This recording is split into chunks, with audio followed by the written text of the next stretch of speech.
Hey guys, welcome to my channel. ये है मेरा फर्स्ट एक्सपीरियंस कावड़ यात्रा का 2026 डेराबस्सी से हरिद्वार, हरिद्वार से डेराबस्सी। तो आइए देखते हैं। पहले हमने शिव जी का आशीर्वाद लिया और हम सब बैठ गए एक साथ निकलने के लिए तैयार। और यहाँ हमारा ट्रक और यहाँ आतिशबाजियाँ शुरू। फिर हम डेराबस्सी बस स्टैंड से निकले डीजे बजाते हुए जय बोले की। फिर थोड़ा चलते चलते बरवाला बस स्टैंड आ चुका था। फिर बारिश आने वाली थी और हमने अपने ट्रक पे त्रिपाल बांध लिया था। देखते देखते बारिश बहुत तेज हो गई थी। जब थोड़ी आगे गए तो बारिश रुक चुकी थी और हमारे सामने एक से एक कावड़ यात्राएं चल रही थी, जहाँ भोलेनाथ कितनी सुंदर सुंदर कावड़े थी। फिर हम थोड़ी दूर जाके एक शिविर पे रुके, जहाँ हमने खाना खाया और पानी पिया और फिर हम निकल चले। फिर हम जब बाहर आए तो हमने देखा एक बहुत ही खूबसूरत और बहुत ही लंबी भोलेनाथ जी की कावड़ जा रही थी, जो लक्की अब दिखाएगा। तो ये देखिए, पहले भोलेनाथ जी आंखें झपकाते हुए डमरू के साथ इतने अच्छा बना रखा था गाइस। और ये पीछे आ जाता है हमारा तिरंगा झंडा, हिंदुस्तान जिंदाबाद। और आगे जाके आप देखेंगे फिर से एक बहुत ही अच्छी कावड़ जो है भोलेनाथ जी की। फिर आगे आप जाते हैं, फिर देखते हैं जय श्री राम जी की कावड़। और जय श्री राम जी बोलते हुए पीछे हनुमान जी भी हैं, वो भी बहुत अच्छे और सुंदर तरीके से बनाए हुए हैं। बहुत बड़ी ये कावड़ है ये। तो ये कालका से कावड़ थी गाइस।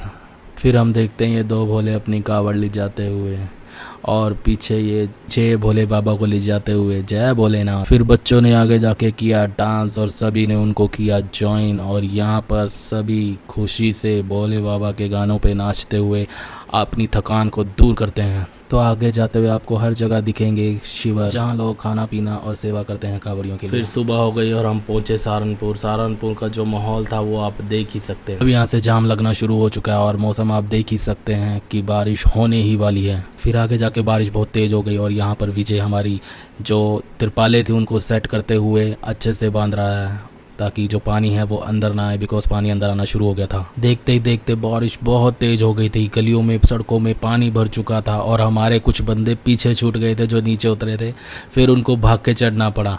और यहाँ देखिए लक्की बाबा जी अपनी धोती को ऊपर लपेट के भागते हुए। सड़कों में पानी काफ़ी ऊपर तक भरने लगा था, जिसके कारण सबको दिक्कतें आ रही थी। लिया मैंने रेनकोट और मैं ट्रक पर लटक गया। आगे हमने देखा कि नदी का पानी बहुत ऊपर आ चुका है और बहुत ही तेज फ्लो था, बिकॉज बारिश बहुत ही तेज हो रही थी। फिर हमें दिखाई दे शंकर भगवान। अब बारी आ चुकी थी पैदल चलने की, क्योंकि ट्रक पीछे रुक चुके थे और हम आगे देखने गए थे कि कितना रास्ता पड़ा है। अभी कुछ ही देर में यहाँ ट्रकों का जमघट लग चुका था। बहुत भीड़ हो चुकी थी, कीचड़ की वजह से ट्रक फंस रहे थे। और यहाँ पर हम सब एक दूसरे को देखते हुए और दूसरों को देखते हुए फिर हमने आगे देखा एक पिकअप गड्ढे में फंस चुका था। फिर सबने धक्का मारकर पिकअप को निकाला और बोला जय भोलेनाथ। फिर लक्की अपने साथियों के साथ ट्रक को ऑफ रोडिंग करते हुए जाम से थोड़ा आगे ले आए लाइन में। फिर घूमते घूमते हम आ गए गंगा किनारे और पानी इतना ठंडा था कि पैर डालते ही हमारे पैर सुन्न हो गए। फिर यहाँ चली मीटिंग और सब ट्रक से बाहर आ गए। फिर सामने हमने देखा भोलेनाथ के भक्त जो पैदल यात्रा कर रहे थे और यहाँ पर थोड़ी सी तू मैमो होती हुई पहले कौन जाएगा पहले कौन जाएगा। अब आ गया इस सफर का सबसे खतरनाक स्टेप। यहाँ पर सबको जल्दी होती है कि पहले मैं निकलूं। इसके कर यहाँ लोग आपस में अपनी गाड़ियों को टकरा देते हैं, जिसके कारण कईयों के बम पर गिर जाते हैं। और जब हम निकले यहाँ से तो ट्रक इतना हिल रहा था कि हम जोर जोर से उछल रहे थे और आगे हमें पता नहीं था कि क्या हो रहा है, क्योंकि किसी ने बताया कि वहाँ पर शीशा तोड़ दिया गया है हमारे ट्रक का। तो हमारे बंदों ने भी दूसरे ट्रक का शीशा तोड़ दिया था। अगर ये मंजर कोई पहली बार देखेगा तो वो सच में घबरा जाएगा हमारी तरह। बट हमें मजा भी आ रहा था और घबराहट भी हो रही थी, डर भी लग रहा था, बट मजा भी आ रहा था। फिर ये हमारे मेन बंदे आए जो आगे थे। इन्होंने ट्रक को बड़ी मुश्किल से निकाल लिया और फिर निकालने के बाद हम सब ट्रक पर चढ़ गए। अब बारी आ चुकी थी हमारे 2 व्हीलर को नीचे उतारने की। हमने 2 व्हीलर नीचे उतारे और हम हर की पौड़ी की ओर चल पड़े। यहाँ भीड़ इतनी थी कि कुछ समझ में नहीं आ रहा था और ये लोग बाइक को इतना तेज भगा रहे थे, बिकॉज इनको तो एक्सपीरियंस है, मेरा फर्स्ट था। आखिरकार हम पहुंच ही गए और ये है हर की पौड़ी। यहाँ पर देख के भीड़ हम चौंक गए। इतनी भीड़ थी कि पूछो मत। हर जगह लाइट और अच्छा लग रहा था हमें। और यहाँ पर आज का दिन खास इसलिए था क्योंकि आज डाक कावड़ का मेन दिन है, क्योंकि आज है लास्ट दिन और इसके बाद कल शिव जी को वो जल चढ़ना है। फिर हमने लगाई महादेव का नाम लेके डुबकी और पानी इतना ठंडा था कि हमारी सारी थकान दूर हो गई। जय बोले की।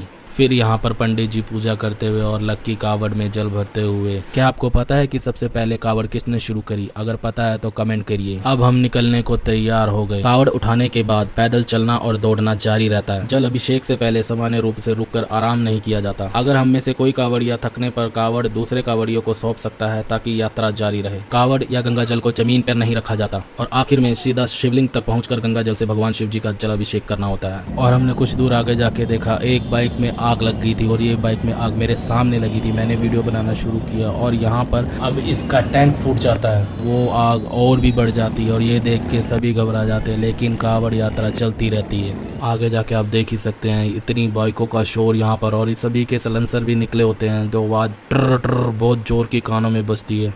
फिर कुछ देर बाद आपको आदत पड़ जाती है। अब हो चुकी है सुबह और सभी अपनी कावड़ों को लेके भागते हुए यहाँ पर और बाइकों के साथ, और बहुत तेज बारिश शुरू हो गई थी। इसके बाद हम एक दूसरे को कावड़ पास करते हुए वापसी की ओर निकल पड़े। शिव कहते हैं कि तू गिरता है तो समझ मैं तुझे थामने आया हूँ, हर दर्द के पीछे मैं तुझे मजबूत बनाने आया हूँ। जो छीन गया उसे मेरी इच्छा समझकर भूल जाना भक्त, जो मिल गया उसे मेरा प्रसाद समझकर अपनाना। दुनिया तेरी कीमत हालातों से तय करेगी, मैं तेरी कीमत तेरी नीयत से तय करूंगा। तू बस सत्य की राह पर चलता रहे मेरे भक्त, जब तक तेरे भीतर शिव हैं तब तक तेरा अंत नहीं एक शुरुआत होगी। और फाइनली हमें सुबह से रात हो गई है और अब हम पहुंचने वाले हैं।